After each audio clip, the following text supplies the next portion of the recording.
is the main character of this novel. Okonkwo is the main character of this novel. He is an influential clan leader in Umofia. Since early childhood, Okonkwo's embarrassment about his lazy, squandering, and effeminate father Unuka has driven him to succeed. तो जो उसकी success के पीछे motivation थी वो ये थी कि उसने अपने बाप की तरह लेज़ी नहीं बनना, ठीक है. Okonkwo's hard work and power prowess in war have earned him a position of high status in his clan. तो जो उसकी पावर होती है उसकी वजह से उसको अपने क्लैन में एक हाई स्टेटस मिल जाता है. And he attain wealth sufficient to support 3 wives and their children. तो उसके पास इतनी दौलत होती है कि वो अपनी 3 बीवियों और बच्चों को पाल सके.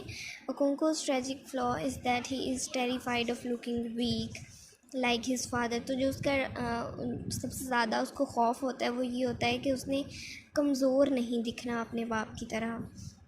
As a result he behaves rashly, bringing a great deal of trouble and sorrow upon himself and his family.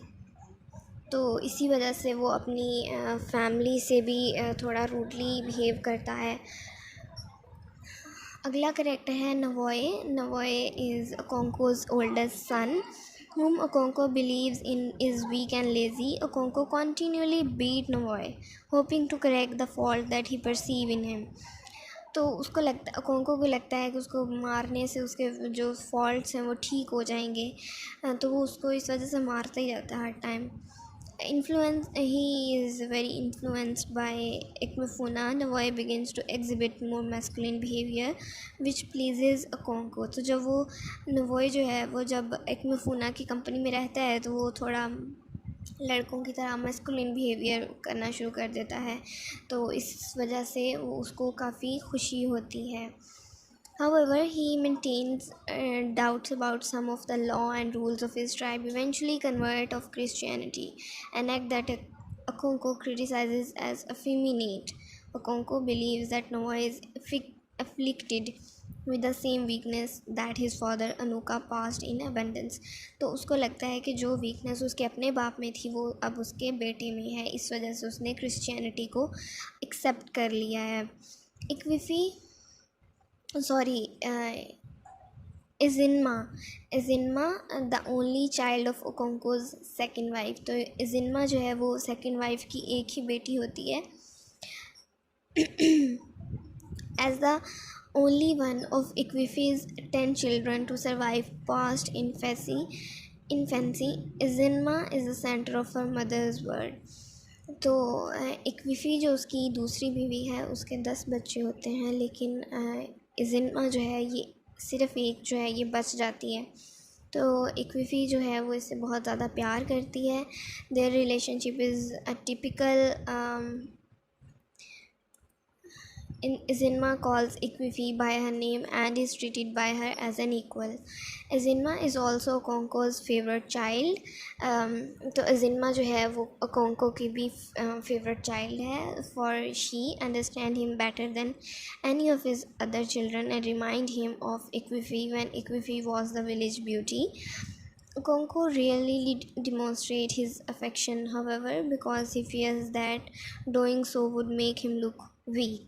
तो वो अपनी बीवी की तरफ भी कोई अफेक्शन शो नहीं करवाता, उससे प्यार से बात नहीं करता. उसको लगता है कि इस तरह से वो वीक दिखेगा. Furthermore, he wishes that Izinma were a boy because she would have been the perfect son. तो वो उसकी ख्वाहिश होती है कि वो एक लड़का होती ताकि वो उसकी अच्छे से हेल्प कर सकती. अगला करेक्टर है Ikmefuna, a boy given to Okonkwo by a neighboring village. Ikmefuna lives in the heart of Okonkwo's first wife and quickly becomes popular with Okonkwo's children.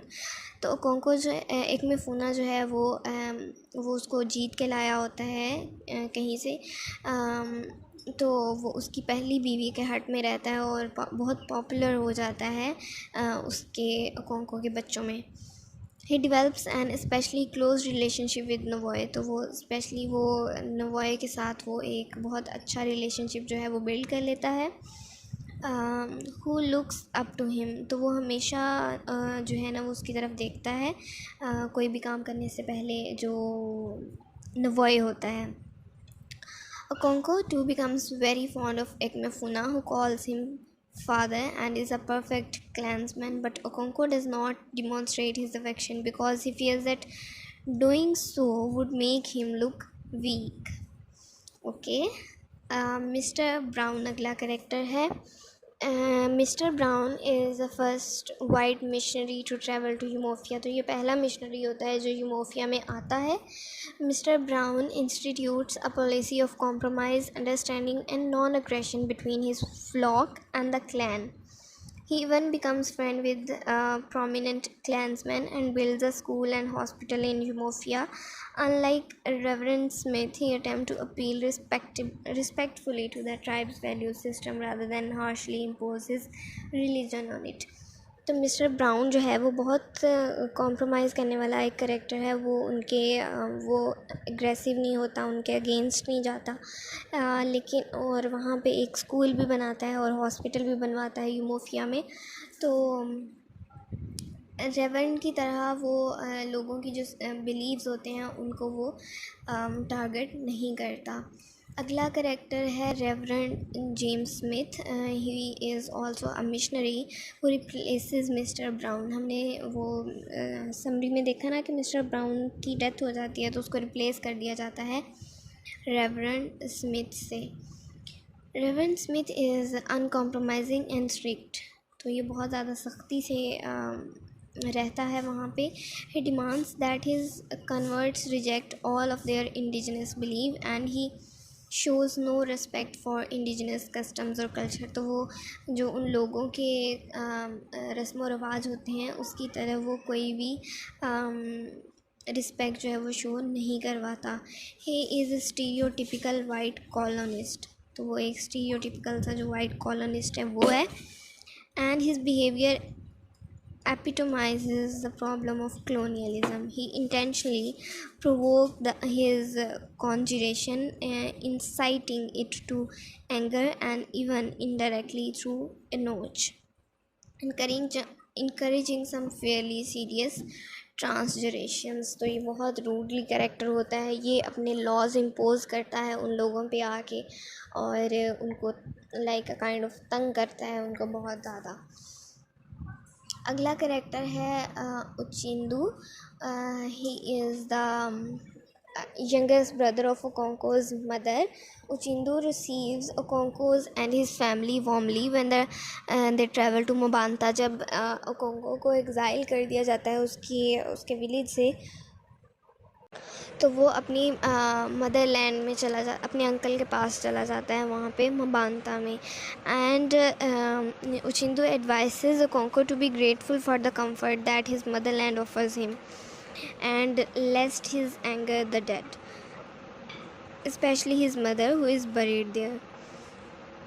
Uchindu himself has suffered. All but one of his 6 wives and are dead, and he has buried 22 children. He is peaceful, compromising man and function as a foil. Foil उसको कहते हैं a character whose emotions or actions highlight by means of contrast the emotion of action of another character. ठीक है. तो he is peaceful, compromising man and function as a foil to Okonkwo who acts impetuously and without thinking. तो जो उचिंदू है उसका uncle, उसने अपनी 6 बीवियों और 22 बच्चों को इधर दफन किया है और वो स्टिल उसको कह रहा है कि तुम सुकून से काम करो. लाइक वो बिल्कुल भी एंगर शो नहीं कर रहा और डिसरिस्पेक्ट नहीं कर रहा किसी को. तो वो उसको भी कह रहा है कि तुम आराम से ज़रा सब्र से हिम्मत से काम लो.